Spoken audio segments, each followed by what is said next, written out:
Hi guys, welcome back to my YouTube channel. My name is Melissa, and if you're new here, hi, welcome. My name is Melissa, and I do missing children case on my channel. Welcome to 2024. Oh my god, I cannot believe I'm saying this. This last year went by so fast. It's crazy. We are in 2024, and we are a month away from my birthday, and I'm not really excited. That's a whole different story. But today I do have a new case that we're going to be talking about. And we're going to be talking about Leigh Occhi. I'm sorry if I'm pronouncing her name wrong. So let's go ahead and get started, guys. Do not forget to subscribe to my video. And also, to my channel. And also hit that bell so you can be notified every time I upload. So let's just go ahead and get started. So Leigh was born August 21st of 1979. And she disappeared on August 27 of 1992. Is an American who vanished under mysterious circumstances as a teenager at her home in Tupelo, Mississippi during Hurricane Andrew, and her mother Vicki Felton returned home in the morning of August 27th of 1992 to find Leigh missing and evidence of blood in the house.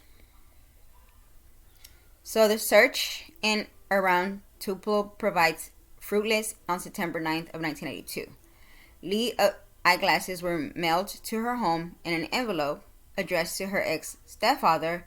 Law enforcement deemed this action ruses to distract detectives and their search efforts. And on November 1993, a human skull discovered in a soybean field was erroneously a tribute to Leigh, but this link was later reacted, and the skull was possibly identified as an adult woman who had gone missing in Town.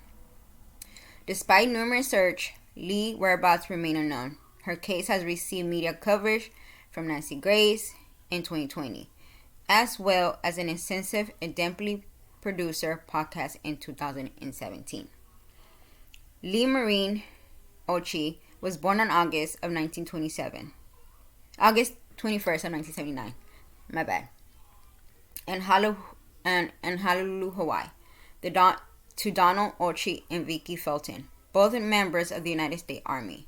The couple met while serving in California and married in 1977. The couple eventually divorced in 1981. Donald relocated to Germany but remained in contact with his daughter, who visited him there. Leigh resided in the United States with her mother, settling in Tupelo, Mississippi. On the morning of August 27th of 1992, Leigh, then age 13, was left at home at 105 Honey Locals Drive in Tupelo when her mother departed for her job at approximately 8 a.m. Leigh had planned to attend an open house at her middle school the day with her grandmother. At the time, Leigh's father resided in Virginia. Shortly after arriving at her office, Leigh was notified that a storm related to Hurricane Andrew was headed for Tupelo and phoned in her house to inform her daughter. Sometime before 9 a.m., when Leigh failed to answer, Fulton became worried and left her job to check on her, driving approximately 1.5 miles back to her home. According to her mother, upon returning home, she found the garage door open, the light on. Entering in the house, she noticed a blood stream on the side of the wall. I started calling for Leigh and going through all the rooms, her mother said. Then I went to her bedroom. Her favorite blanket was cuddled up on the floor, and I was very scared. After seeing this, her mom called 911 at approximately 9 a.m. Upon further investigation of the house, law enforcement found an additional pool of blood in Leigh's upstairs bedroom, as well as a significant promotion smear on the wall bedroom and her bedroom door. The blood found in the bedroom indicated to law enforcement that the perpetrator had attempted to clean the scene. Her mom claimed that several of her daughter's articles of clothing were missing. Inside a laundry hamper in the house, detectives discovered a bloody nightgown belonging to Leigh. Tupelo Police Chief Bart Argy stated, because it looked like the blood had dripped down into her nightgown. You would think the injury had to be above the neck possibility. The house showed no signs of forced entry, and immediately following Occhi Leigh disappearance, organized search were conducted around Tupelo, mainly through woods areas, but they proved fruitless.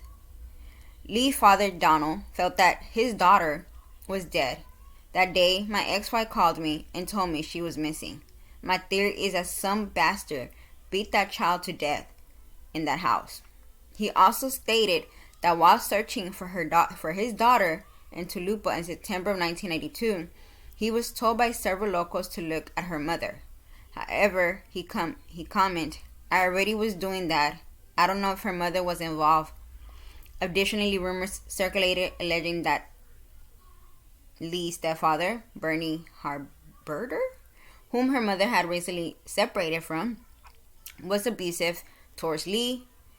Bernie was ruled out by law enforcement, however, after providing an succinct alibi and passing a polygraph exam. On September 4th of 1992, 8 days after Leigh went missing, a worker at McDonald's in Bonneville told law enforcement that they had seen a girl resembling Leigh in a car in a restaurant drive-thru. However, the child in question was determined to have been someone else. 5 days later, on September 9th, a package containing Leigh's glasses was mailed to the resident at a Honey Lucas Drive address to Barney. The package was postmarked from Bonneville. After this development, the FBI became involved in its search for Leigh and performed DNA testing on the stamps adhered to the envelope in which the glasses were mailed. However, it was determined that it had been hurt with water rather than saliva. That's some smart. Now, I'm not saying people do it, but that's smart. I've never heard somebody who's trying to hide, not to get caught. That's crazy. That's the first. Argy stated that he felt the glasses were mailed as a distraction. There was no ransom later or anything like that came with those glasses. It was just the glasses. You'd think it was an actual kidnapping. You would have expected a little more to come along with that. And on November 9th of 1993, it was reported that Jackson Kleiner Lodge, the Maroon County coroner, had possibly confirmed via dental records that a human skull was found in cell being field was that of Leigh.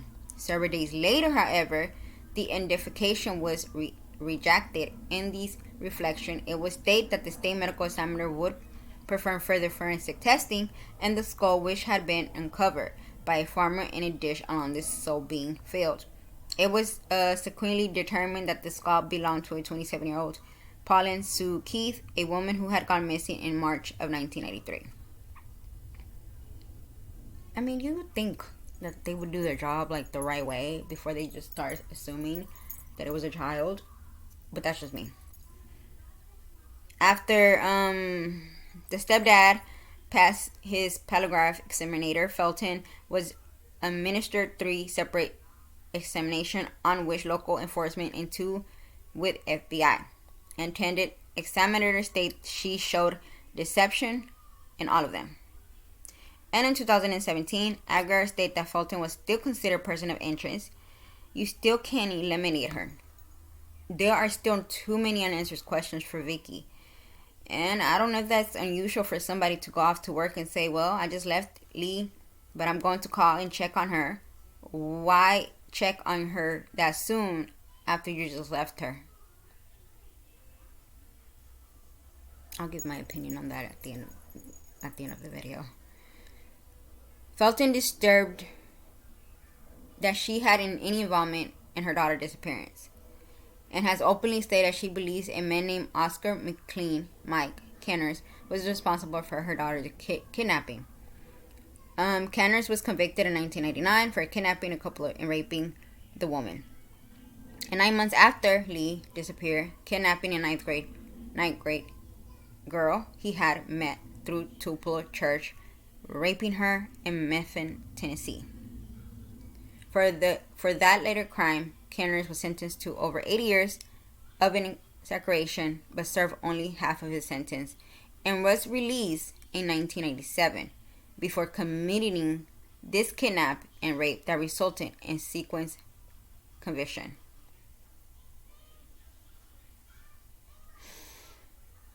Leigh's disappearance has been covered by Nancy Grace and was also featured on the Dorado River Show in 2020.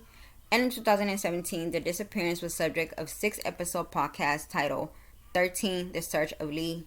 The case has also been featured on true crime podcasts, Crime Junkie, The Trail Went Cold, and Big Matt True Crime West. And that is the disappearance of Leigh Occhi. I do not like to jump to conclusion. Like, I just don't want to jump into conclusion. Now, do I agree that her mom called her too soon? I mean, you just left your child. Well, yeah, you left your child, so you know your child's at home. Like, you know. And as soon as you walked in the door for your job, you call her. Why would you call her that soon? And the only reason I'm saying this is because when my mom started leaving my sister and I alone, and she would go to work, mind you, me and my sister did not have we didn't have a phone. Cell phones, we had a house phone. She wouldn't call us right away. Like, she wouldn't call us right away to make sure that we're still here. If she would call us, she would probably call us like on her first break or on her lunch break. So I kind of do agree with him. It's kind of fishy that you just called right when you got home. But I don't know. I don't know. I mean, it could be that she found out that the storm was coming, and she found out right when she walked in the door of her job, and she's like, okay, well, let me call my daughter and let her know, hey, there's supposed to be a storm coming. I'm just gonna make sure that you're okay. The phones probably won't even work, and the light won't work. Just stay put, and when I get back, hopefully everything is done with, and hopefully we didn't get a storm. That's my assertion on that. I just don't. Just because she did call her daughter, that does not mean that she hurt her daughter. That's, to me, it's not that. Is it fishy? Yes, very fishy. But it's not enough proof to say that she hurt her daughter, or that she had anything to do with her daughter's disappearance. I'm a mom, and I think I'll be the type of mom that if, as soon as I leave, and I leave my kids alone, I only have one. I only have one. But if I leave my kids alone and I get home, even if I get to work, I'm going to call them right when I walk in the door, just so I can let them know, hey, I made it safe to work, and I just wanted to make sure they are still okay and breathing, and that have not done beat up each other by the time I leave. It's something like that. I'm the type of mother that, especially in the world that we live in today. But that is not evidence enough to tell me that she did hurt her daughter. I really don't think so. And to be honest, to me, it seems like they should be looking at that guy that, what was his name? Whatever his name was. Because you went to jail for kidnapping and harming a woman. Then you did it to a child. Then you didn't serve the whole, your whole sentence. And then this happens. Or this happens before. Either way, they should be looking at him. They should be if he's still alive. They should look on him. I think they should focus most on him and see where it goes. Ask him questions. I mean, common sense, people. Common sense. Just common sense to me. Like, look at him. I mean, he's done it twice. I think he's done it twice. But I think this time, because in his, crazy mind that he has, he's like, what? I ain't going back to prison. Okay? So I'm just going to do this to her. Take her out of the house. Kill her. And nobody will find her. And if it was him, he accomplished what he wanted. Because at the end of the day, like, we still don't know where she's at. I still think that they should focus on him. I'm gonna try to find the podcast to see what they know and how much they know, because like with mine, I'm only reading out of Wikipedia. I don't even know what's up. So they probably know more, and they probably will have more information than what I have. I will see what hopefully I'll be able to listen to it, and if I do listen to it, or if I have time, guys, I will come back and I would write all the information that they have provided, and yeah, I will see y'all again very soon with a whole new video. I hope y'all have a wonderful, wonderful Tuesday, and y'all enjoy 2024. Oh my God, I cannot believe it's 2024, guys. This is crazy. I do appreciate every person that has subscribed to my channel. Y'all have no idea how much it means to me. Yes, some of these cases are really, really hard for me to cover. There are missing kids cases, but even before me being a mother, I always had a soft spot for kids. Like kids, I always, when I was young, people would ask me, what do you want to be when you grow up? And I'm like, a mother. Like, it's just something about being a mother. It's just a blessing, and one of the most beautiful thing that I think you could ever become. And so that's why I do these cases. We have to be their voices. Some of these cases do not get as much media coverage as others, and it sucks. And I want to help the families of these missing angels who are missing, who never got a chance to grow up, who never had a chance to go to college, be something in life because of a sick person who just thinks that they have the right to take an innocent child away. And I really was hesitant when I was kept going back and forth. They're like, do I really want to just talk about missing children cases on my channel? But then the more I thought about it, the more I was like, you know what? Let me do it. I am so happy, and I want to grow my channel, and and hopefully reach more audience around the world.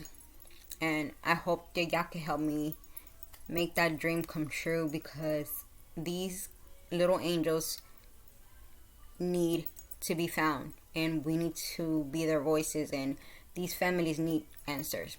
I could never imagine having to go years after years after years wondering where my baby is at. And it's